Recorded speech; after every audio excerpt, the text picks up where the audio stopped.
Hello, I'm Sean McAvoy. I'm portraying an early war, just recently enlisted soldier of the Royal Sussex Regiment. I'm portraying your newly enlisted soldier here.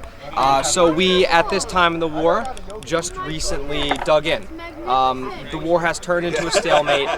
We're now in trenches, and the movement has become very little. And over here, you'll see me standing next to a smaller version of a machine gun nest. So on the front line, your front line was made up of mud, barbed wire, sandbags, and use of your terrain to shield yourself from all this new technology that came in. This was a time of a lot of putting all this technology made from the past, the decades of. Well, the last war, the last major conflict before this was the Napoleonic War. And many people know that was during people stood in lines and they shot muskets at each other.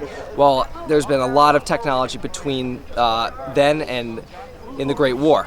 So this would be the first time where people are experiencing artillery bombardments and rapid fire, taking machine gun fire. And nobody would ever expect to see the carnage that truly happened in the times of the Great War. Push-ups. Kicking her.